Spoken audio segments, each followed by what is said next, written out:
Okay, I've zoomed in so you can see how to repair this hole. There's a very important thing to remember when you are repairing holes, and that is to overlap the dough at least an inch. When you pull this over, and we'll just get right to it, you want to overlap at least an inch, if not a little more, depending on how the dough is. The stickier the dough, the easier this will give you to fix. If this dough would have torn early on, this would be extremely hard to fix. In the first minute or two, this would be very hard to fix. When the dough is this big, you can fix this easily. But you just got to make sure that, very important, you overlap. So just act and smack it down. Get that smack down really good. Make sure, that just mend it right back together.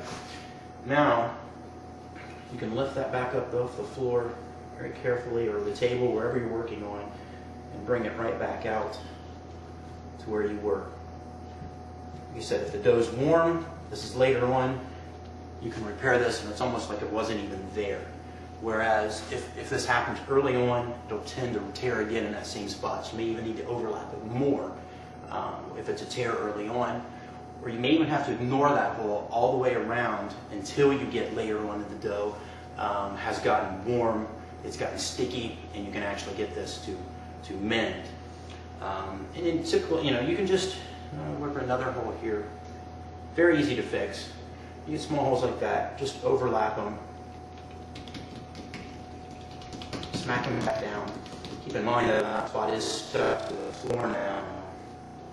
So you have to kind of lift that up to release it so you can continue on. And that's basically how to fix holes. It's really important to overlap. Pinholes are another story. If you start getting this dough really thin, you can see very small pinholes. Pinholes are very hard to fix. You don't just ignore those. Most of the time, in competition, pinholes will be let go. Now, each competition is a little different. Some competitions, if the hole's the size of a dime or bigger, it has to be repaired. Some competitions, if it is a quarter or bigger. Each competition will be a little different. You change from year to year. Just make sure you understand the rules. And don't worry about a hole unless if it's that size or larger. Do give yourself enough time. What often I've seen happen to a lot of competitors is they wait until they've only got 10 or 15 seconds left in the competition to try and repair a hole.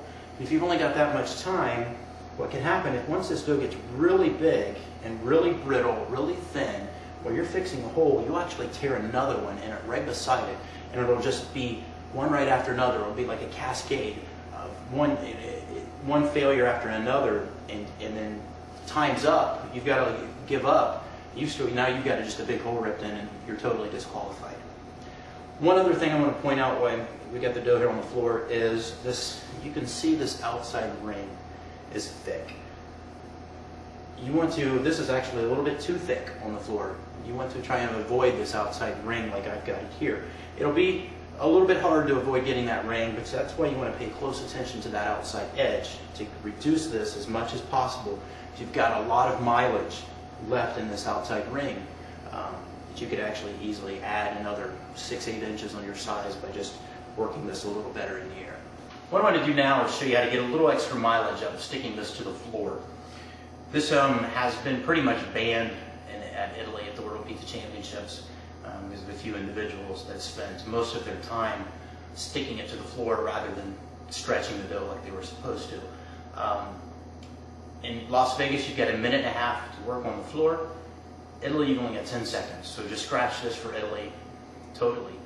For the World Pizza Games, minute and a half on the floor, you can easily add another foot to your pizza by working it on the floor. There's a couple things to keep in mind.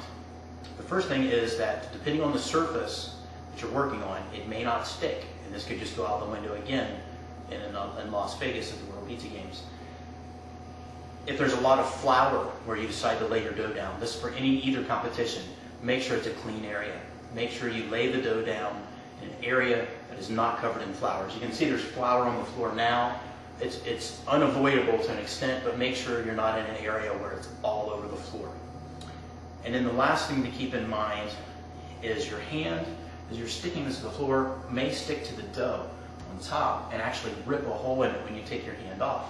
You can grab some flour, take to the floor with you from the table, no problem. Basically, you just want to start at one side, and you just kind of want to stretch it out, and then stick the whole area that you just pulled out. And you can see my hand just stuck. I'll grab some flour, put over the entire dough. I kind of cured that problem. You just work your way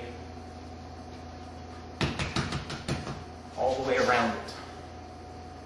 Like this. Some people like to stretch very big, some people like to take little bites.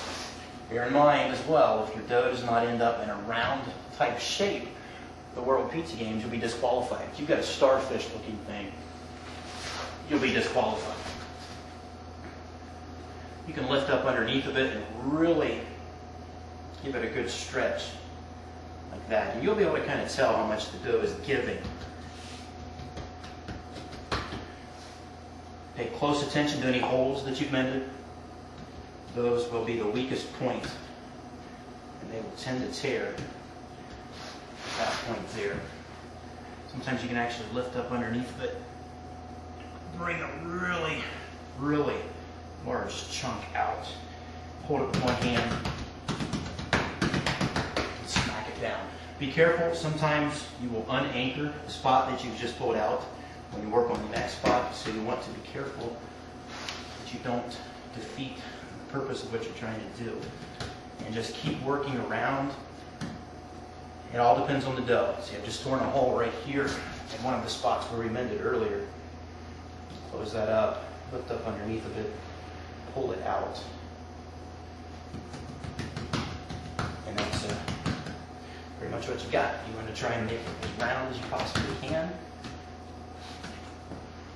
Just work your way around it. There's a lot of different techniques. This is just basically, you can see we easily added just a whole foot to this pizza, 12 inches, in about a minute's worth of time. Works great if the surface is not slippery. World Pizza Games, Las Vegas, it all just kind of depends. Depends on the dough, depends on the humidity, the type of flour, everything all comes together. So you want to have your plan A, plan B. If it doesn't stick, well then I'm going to do this. If it sticks, I'll do this. If it tears, I'll do this. If it doesn't tear, I'll do that. You just have to have plan B for every plan B, plan C, plan D for every possible scenario that might arise while you're competing. This is pretty much it. Make sure you have plenty of time to close up those last bit of holes. Make it as round as possible. I want to point that out again. The rounder you make it, the better chance you have of getting a good measurement. If you have it in a really oddball shape like this, you may have one point that's say 50 inches across, and the next point, directly perpendicular to where they're measuring is typically how they'll do. They'll come out with a ruler and they'll measure. They'll just kind of glance for the largest spot. They don't pay a whole lot of attention, especially if you're in the World Pizza Championships in Italy. They won't really spend a lot of time trying to find the biggest point. They'll say, okay, that's a big point there. They'll bring their ruler straight down the middle. They'll cut that right down in half with their ruler, and they'll find the exact middle of that longest point and bring their other ruler across. So, if for instance your dough is really long in one spot, and that's the first one they're going to grab, but the exact middle, the perpendicular area is really small, it's going to be a really bad score. So you want to make sure it's round as possible. Really, really important. I hope you found something in these videos that have helped you. At least one little nugget of information that you can take back and apply to your competition to make you get a better score. If you have any questions, you can feel free to email me at michael@worldpizzachampions.com. Be sure to check back our website regularly as we often update the rules for the competition and post scores and information at worldpizzachampions.com. And hope to see you at the next World Pizza Games, and hope to compete against you over at the World Pizza Champions in Italy. Good luck.